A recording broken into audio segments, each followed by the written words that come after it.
Eu poderia dizer tranquilamente que esse foi o pior jogo do Fluminense que eu vi já em muito tempo. Poderia falar isso com uma certa tranquilidade. O jogo de ontem, essa derrota para o Ceará.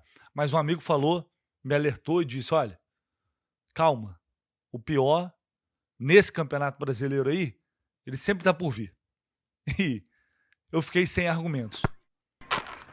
Essa derrota, ela dificulta, sem dúvida alguma, ela dificulta o caminho do Fluminense para voltar à Libertadores. O que por si só, quando a gente vê o desempenho dessa equipe, no geral, e em jogos como o de ontem, que não dá para dizer que é uma exceção, porque ele já aconteceu algumas vezes ao longo do ano, por si só, chegar à Libertadores, voltar à Libertadores já seria algo próximo de um milagre. Mas ele pode acontecer. Ele pode acontecer porque eu estou há dias, meses falando que o campeonato está aí para o menos incompetente. Porque tá cheio de incompetente. Tá cheio de times jogando nada também. Tá cheio de times que oscilam pra caramba. E por isso, quando a pergunta chega, aquela pergunta, muita gente questiona como esse time do Fluminense está na 7ª, na 6ª posição, próximo do 5º colocado, ou estava. A resposta é essa. O campeonato está aí pro menos incompetente.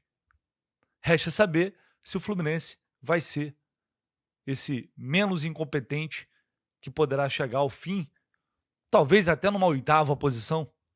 Vai depender do que vai acontecer na Copa do Brasil, do que vai fazer na Copa do Brasil também, que ainda não sabemos. Mas, colocando a tabela para vocês aí na tela, com os resultados da rodada, né, a gente já sabia dos jogos de sábado. Ontem a gente teve o Corinthians batendo o Grêmio por 2-0, Bahia ganhando o Bragantino, que era de virada, era o resultado esperado. Né? Eu já imaginava, o Bahia é muito forte no Fute 9, é onde ganha os jogos, e ganhou mais um. Inter e Atlético Mineiro 0-0. Deve ter sido um jogo bem do nível desses dois aí no Campeonato Brasileiro também. Palmeiras ganhou o seu jogo, ainda bem. E aí, um jogo importante, que foi... teve Botafogo e Mirassol também, mas foi no sábado. Eu já vou falar desse jogo, mas a derrota do Vasco para o São Paulo em casa, eu falei isso aqui ontem. Para mim, se alguém tivesse que ganhar, que fosse o São Paulo, porque o Vasco vinha num momento super positivo, tinha engrenado realmente, e se tivesse vencido o jogo, o Vasco iria terminar a rodada a apenas 2 pontos do Fluminense, ou seja, na próxima rodada, o Vasco já poderia ultrapassar o Fluminense. Essa derrota impede isso, mas deixa o São Paulo ali a 3 pontos. Mas é uma equipe que eu não confio muito. Claro, pode arrancar agora nessa reta final, pode acontecer, tudo pode acontecer. Mas esse resultado, ele ameniza um pouco essa rodada. O empate do Botafogo também não foi ruim, né? Poderia ter sido pior com uma vitória do Botafogo. Mas o sinal de alerta ligado, porque eu até comentei no nosso pré-jogo a questão de fazer 60 pontos, que garantiria mas o Fluminense na Libertadores, mas com 58 talvez seja possível. Tem mais 3 jogos em casa, que é onde está ganhando. São 9 pontos. A gente colocar 9 pontos aqui, neste momento, são 56 pontos que o Fluminense teria. Vai ter que arrumar ponto contra Cruzeiro, vai ter que arrumar ponto contra o Flamengo, contra o Palmeiras. Essa derrota do Ceará, ela leva a isso. Para não depender de ninguém, para não depender de um milagre. E não é que os jogos em casa vai chegar, não tem garantia nenhuma de que vai chegar, vai passar por cima, vai ganhar do Mirassol, por exemplo, no meio de semana. Mas por isso eu falei que esse jogo era fundamental. Pelo menos pontuar. Pelo menos pontuar. Os resultados não cooperaram. O Fluminense, obviamente, também não fez a sua parte.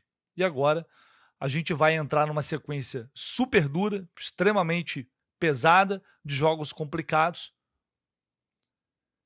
com essa incerteza. Por que eu estou dizendo incerteza? Esse time, ele gera incerteza. Esse time, ele vem fazendo de tudo para afastar o torcedor. E tem conseguido, né? Não tem química. A realidade é essa. Não tem química, não tem sinergia com a torcida. E por quê?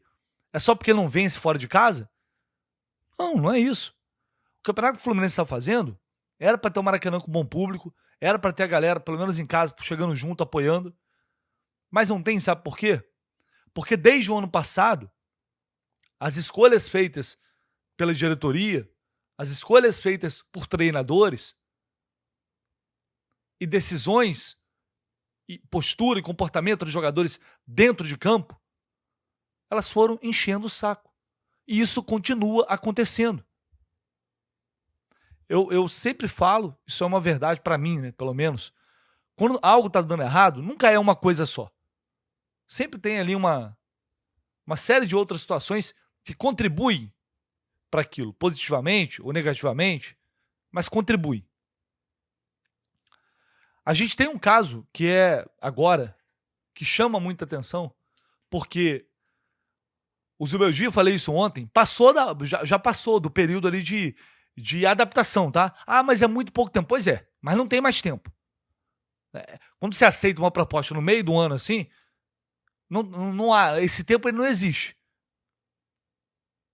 Ele já tem dias suficientes de trabalho para avaliar o que está acontecendo dentro e fora de campo no dia a dia. E se tem jogador que não está rendendo, tem que sair. Não tem que ficar ali insistindo com quem não está. E não vou nem dizer tecnicamente só, não. Com quem não está realmente se dedicando como deveria estar. Porque muitas vezes é perceptível. É perceptível. Pode ter outra coisa que leve a isso? Pode ser que sim. Mas aí a gente não tem que saber. E se no dia a dia alguém está identificando isso, é mais um motivo para sair. Por que eu estou falando isso? O Serna não joga nada desde que o Zubeldia chegou. Aliás, mas não tem outro atacante no banco. Então, tira 3 atacantes, coloca mais um meia. Coloca alguém que queira jogar. Ah, mas é fácil falar. Não, não é fácil falar. O treinador está ali para tomar decisões. Ele elogia o grupo, o plantel que ele tem em mãos, que foi montado pela diretoria do Fluminense esse ano. Se ele acha que tem tantas opções assim para diversificar, com tantas características diferentes, então que ele mexa taticamente, que ele mexa na estrutura do time, que ele tire quem não está rendendo. Simples. Ninguém pode ter cadeira cativa na equipe não apresentando nada. O Serna é um que não vem jogando nada já há um bom tempo. Então sai até a hora que entrar de novo e apresentar alguma coisa de bom. Não é Keno, Soteldo, nenhum. Ah, não tem ninguém. Ah, mas meia, mas o Lima é muito ruim. Ah, o Nonato não presta. Então, meus amigos, então acabou, ué. A gente vai discutir o quê? Eu sei que muita gente já tem essa conclusão de que o elenco não serve para nada, que esse grupo é muito ruim. Eu acho um grupo mediano, já falei isso, continuo achando isso. Acho um grupo mediano, que tem alguns bons jogadores e outros jogadores fracos. Ele é pior do que talvez eu tenha pensado e muita gente tenha pensado. Ok. Mas não é que essa merda, porque a gente olha para os outros times também não vê nada demais esse também. Essa é a questão. Por isso o Fluminense insiste em dizer: o Fluminense é o 7º colocado do campeonato. Então, se você tem 3 atacantes e tem mais 3 no banco que não rendem nada, que não jogam nada, então tira. Bota volante, bota meia. O Lescano estava no banco ontem de novo. Um garoto que foram lá buscar, pagaram 30 milhões por ele e o cara não pisa em campo. E aí, quando o Gabriel trouxe lá a informação de que ele quer sair, que já tem um negócio encaminhado para ele sair ano que vem, que ele não queria mais jogar, porque ele partiu dele também não querer mais jogar, ele tá certo. Ele tem que querer mais sumida aqui mesmo.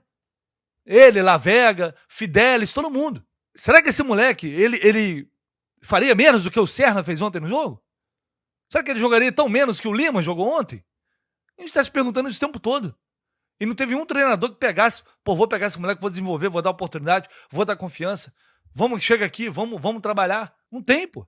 Porque é mais fácil ficar ali botando os caras, insistindo nesses caras. Não adianta querer coisa nova, insistindo nas mesmas coisas, nas mesmas opções e nos mesmos jogadores. Não adianta. O caso Júlio Fidelis é um dos maiores absurdos em muito tempo que acontece no Fluminense. Isso é o tipo de coisa que afasta a torcida, que enche o saco. Aí depois quando perguntaram por que não vai no estádio, você não vai no estádio, é por essas e outras coisas aí. É porque ninguém aguenta mais Keno, Soteldo, com essa indolência toda. Então aí vai renovando o contrato e vai ficando. O Fidelis pode não se tornar nada. Ele pode se tornar um jogador muito ruim. Pode ser que aconteça, tudo. É jovem ainda, tá amadurecendo. Mas é um absurdo esse moleque ter entrado, jogado bem, 4, 5 jogos, personalidade, e ser limado, botado pra jogar no sub-20. Isso não existe. Isso não existe. E vai ter que ser no grito. Isso aí vai ter que ser no grito. Entubaram 4 anos de contrato do Guga, e para justificar vai continuar lá jogando, até não aguentar mais. Então o torcedor vai ter que levar no grito isso aí. Nós vamos ter que levar no grito. Até pegar e fazer o que tem que fazer. Ter culhão para fazer o que tem que fazer. Um monte de zagueiro ruim. O Freitas entrega um monte de jogos. Ontem Ignacio expulso de novo. E o menino que entrou lá, o Davi Schunit, que também entrou bem, você nem vê. Mas fica aí. A gente vai aturando esses caras aí. Fuentes, centroavante, o ano inteiro sofrendo de centroavante. E cadê? Cadê a preparação? Cadê os garotos que estão chegando da base? Cadê o trabalho, desenvolvimento, de preparação para que o profissional tenha esse suporte? Ontem o Fio falou isso muito bem no nosso pós-jogo.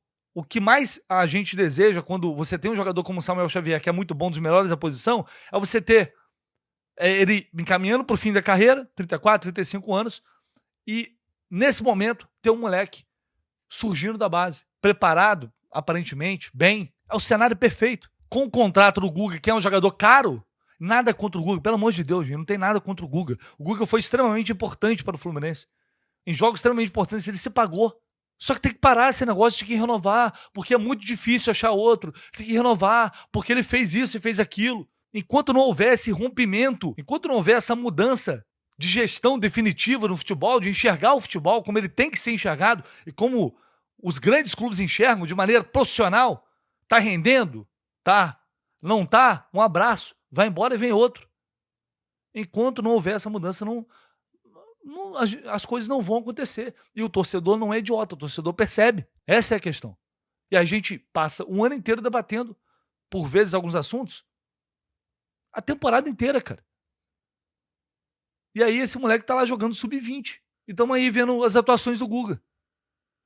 Eu tô citando ele porque, infelizmente, ele renovou esse contrato, ganhou 4 anos. E, amigo, faz parte. É um ônus da parada.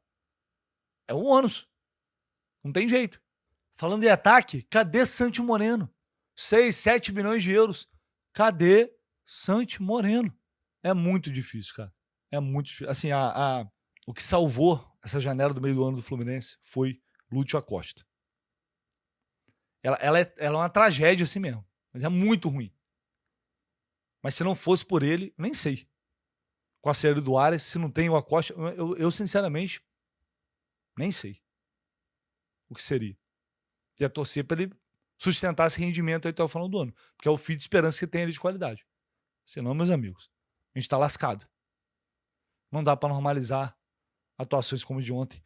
Falei até com o Samuel Xavier depois do jogo, na Zona Mista rapidinho, que foi, enfim, saíram muito rapidamente ontem, então não deu pra gente falar com mais atletas ali, deu pra falar com o Samuel Xavier, que nem jogou, mas ele falou. Os desfalques também. Mas agora a gente tem que virar essa chave o mais rápido possível. Temos um jogo no Maracanã diante do Mirassol, uma equipe que vem muito bem no campeonato, e vai ser muito importante a gente apagar o que a gente fez hoje, né, e poder fazer um grande jogo na quinta-feira contra o Mirassol para a gente avançar na tabela. Samuel, até perguntei o Zubeldia agora em relação a assim, as oscilações do time ao longo do ano. Né? O Fluminense faz alguns bons jogos em casa, mas principalmente fora de casa cai muito o rendimento. Hoje não é que jogou mal, hoje o Fluminense não conseguiu jogar aqui, não conseguiu apresentar nada. Por que, e claro que vocês conversam entre vocês, por que essa oscilação tão grande de um jogo para outro assim? E se isso não preocupa no sentido de conquistar os objetivos que tem nessa reta final de ano? Eu acho que a nossa equipe não pode fazer um jogo como a gente fez e como a gente vem fazendo fora de casa, né? Pelos objetivos que nós temos de avançar e chegar na parte de cima, brigar pela Libertadores, a gente não pode ficar oscilando, né? Uma equipe que quer conquistar grandes coisas tem que manter as atuações independente se é mandante ou visitante. Hoje não foi um jogo bom da nossa equipe, Mas é como eu falei, a gente tem que virar o mais rápido possível isso aí e poder fazer um grande jogo contra o Mirassol. Zubeldinho, só uma última rapidinho para finalizar. Ele tem uma postura assim, muito diferente do Renato, uma estratégia diferente do Renato em relação a dar sequência para o time. Antes a gente tinha 3 competições, hoje não tem mais. Essa sequência, na sua visão, né, como jogador, ela é benéfica pro time, apesar de talvez desgastar um pouco mais? Isso para vocês é bom ou em algum momento pode pesar também a questão física? Não, é bom, a gente sabe por mais que a gente não está em outra competição, mas os jogos do Brasileiro agora têm sido seguidos, né? Quarta-feira, domingo, quarta, domingo, tem sido jogos desgastantes, né, que nós temos. Eu acho que todo mundo tem, né, um pouco dessa dificuldade a gente vê as equipes que fazem mudanças, né? A própria equipe do Ceará, o time que jogou no Maracanã, hoje já entrou com peças diferentes, né? Então isso faz parte do futebol, mas eu acho que independente de quem jogar, independente de troca ou não, eu acho que a gente está vestindo a camisa do Fluminense, a gente tem que fazer grandes jogos, independente de quem joga. Nós temos um elenco bom e nós temos que manter o nível, tanto dentro de casa ou fora de casa também. Mas tá bem, né? Fisicamente, só poupado, né? É isso, mas ele falou, mesmo mexendo, tirando jogadores, entrando outros, tem que jogar mais do que isso, tem que fazer mais do que isso. Eles sabem, no fundo eles sabem que não dá pra olhar para isso e achar que é tranquilo, que é normal o que eles jogaram ontem e outros jogos aí. Mas agora, e aí a mudança, a postura para consertar, para mudar, para fazer o que tem que ser feito, para fazer o que tem que fazer. Chegou a hora do meu dia de tomar decisões. Chegou a hora de agir. É um momento decisivo e tem que jogar quem quer jogar. E não quem tá ali se arrastando em campo. A responsabilidade passa a ser sua também, tanto quanto dos jogadores e também da diretoria que montou esse time. Vou ficando por aqui, ao longo do dia voltamos com mais informações. Se você puder, deixe aí o seu like, por favor. Se inscreva também se você não está inscrito, e se inscreva que é muito importante, conto sempre com vocês. Tamo junto, um abraço, é isso.